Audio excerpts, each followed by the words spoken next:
Nuevamente por acá, estimados venezolanos y venezolanas que están escuchando esta temática tan importante, bienvenidos nuevamente. Gracias por su atención prestada de antemano.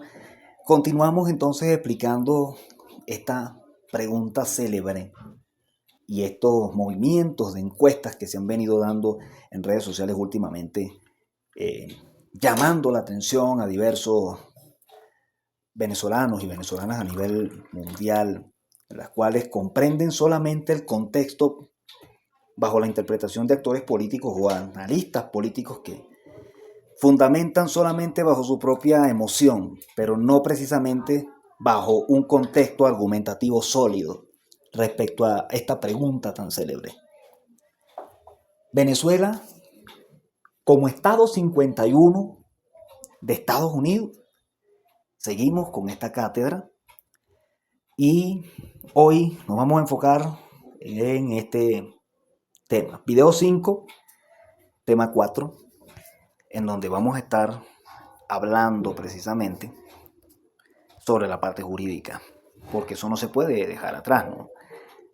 Vamos a la parte legal ahora. ¿Es posible legalmente? Vamos a ver el análisis jurídico real detrás del Estado 51 y veremos algunas ideas importantes de por qué es improbable que Venezuela se convierta en un Estado 51 de Estados Unidos. Comencemos la temática. Antes de comenzar, aquellos que están entrando y no han visto los otros videos para comprender de manera más coherente y más amplia, pueden ir a ver los videos anteriores que hemos colocado sobre esta temática. ¿Sí? Ahora sí, continuemos. Cuando una idea, estimado, como esta, comienza a discutirse, que Venezuela podría convertirse en el Estado 51 de Estados Unidos, muchas personas la evalúan desde lo emocional, desde lo político. Pero hay un filtro que siempre es determinante, el derecho. Porque en política internacional no basta con querer algo, tiene que ser legalmente posible. Y aquí es donde el análisis se vuelve más claro y más contundente también. Vamos a comenzar con el marco legal de Estados Unidos. Empecemos por ahí.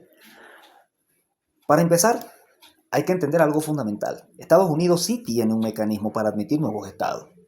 Esto está establecido en su Constitución. Según el artículo 4, sección 3, el Congreso tiene la autoridad de admitir nuevos estados dentro de la Unión. Sí, perfecto. ¿Pero qué implicaría esto en la práctica? No es una decisión automática, no es una decisión unilateral. Para que un territorio se convierta en Estado, históricamente se han requerido varias condiciones. Entre ellas, la voluntad de la población, la capacidad política y la capacidad económica, sobre todo la económica, la alineación con el sistema constitucional y sobre todo la aprobación del Congreso Federal. Aquí tenemos un punto clave. Sin aprobación del Congreso de Estados Unidos no existe ningún Estado 51 y eso no está en discusión en este momento. Así que analistas políticos del Estado 51 vayan bajándose de la nube.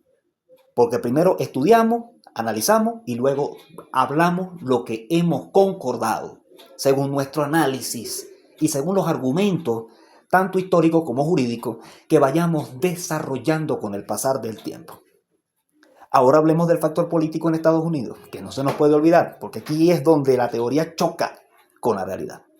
Aunque legalmente es posible, estimados, admitir nuevos estados en Estados Unidos, en la práctica eso depende de otra cosa, el interés político nacional. ¿Por qué razón? Porque cada nuevo estado implica nuevos senadores, nuevos representantes, impacto en elecciones presidenciales, cambios en el equilibrio de poder. Vamos a traducirlo de forma directa. ¿Sí? Aceptar un nuevo Estado no es solo una decisión jurídica, es una decisión profundamente política. Pongámoslo así. Entonces, en la realidad actual que estamos viviendo y viendo la cantidad de encuestas que se han lanzado en redes y algunos analistas que salen diciendo Estado 51, les voy a hablar a todos los venezolanos, incluyendo a estos analistas, de la realidad actual. No existe ningún proyecto en el Congreso de Estados Unidos para anexar a Venezuela. No existe. No hay debate serio sobre la anexión de Venezuela a Estados Unidos. Tampoco existe. No hay interés político visible. Tampoco existe, tampoco lo hay. Incluso, verificaciones recientes confirman que no existe ningún proceso en marcha en Estados Unidos para convertir a Venezuela en un estado. ¿Sí? Ahora hablemos del marco legal de Venezuela, porque ese es otro aspecto. ¿Sí? No basta con que Estados Unidos quiera, en caso de querer, hipotéticamente hablando. También Venezuela tendría que aceptarlo. Esa es otra cosa. Y aquí el nivel de complejidad aumenta, más todavía. ¿Qué tendría que ocurrir en Venezuela? Bueno, para que el país dejara de ser independiente sería necesario reforma constitucional profunda. Este es uno de los mayores, uno de los mayores bloques o de una de las mayores barreras que enfrentaría Estados Unidos en este sentido. Porque tendría que cambiarse la estructura del Estado, eliminar el principio de soberanía nacional y redefinir completamente el sistema político, cosa que el gobierno de turno, y yo me imagino que los gobiernos que vienen, democráticamente hablando, no lo permitirían. Otra de las cosas que también debería de ocurrir en Venezuela en un caso hipotético como este es la aprobación popular del pueblo por medio de referéndum, que tampoco podría hacerse sin la participación del pueblo, porque tendría que existir una decisión colectiva, aceptar dejar de ser Venezuela, o sea, aceptar de dejar de ser un estado independiente, autónomo, soberano. Y aquí hay otro punto clave.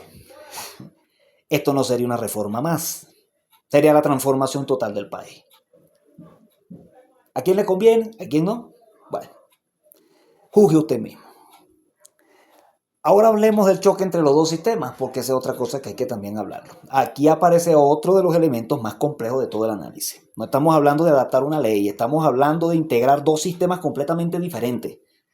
Recordemos, Venezuela tiene su constitución propia, tiene sistema político independiente, tiene identidad jurídica nacional. Estados Unidos es una constitución federal, tiene sistema de Estado y tiene supremacía de derecho federal.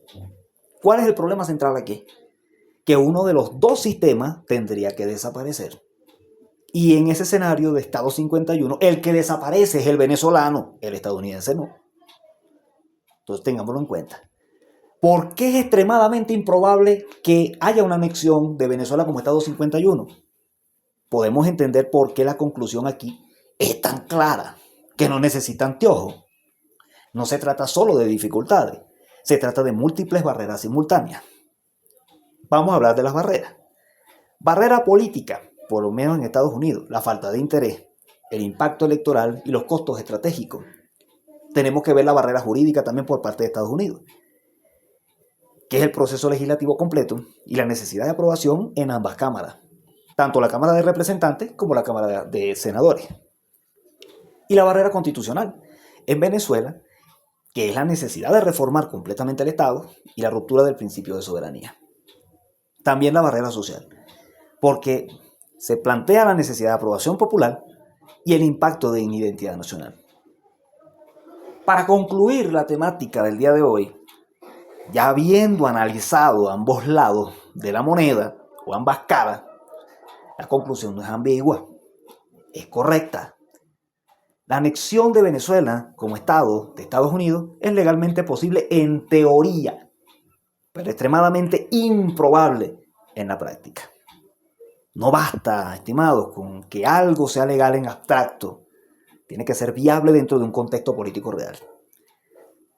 Entonces, ¿qué nos deja como enseñanza este tema? Muchas ideas políticas sobreviven no porque sean posibles, sino porque no se analizan a profundidad. Y como todo, siempre cerramos con una frase. Cerraremos en este caso, sin excepciones, con una frase. En política, lo que no pasa por el derecho no pasa de ser una idea. Y eso es lo que es la posible anexión de Venezuela como Estado 51 de Estados Unidos. Una idea, no algo probable. Gracias por su atención prestada. Dios me les bendiga a todos. Estimados venezolanos y venezolanas que nos escuchan. Nos veremos en el próximo tema de esta cátedra que se está extendiendo. pero que estamos comprendiendo realmente algunos conceptos fundamentales e importantes que cualquier analista no lo realiza. Pero este servidor tiene la voluntad de explicárselos con profundidad y con la verdad por delante.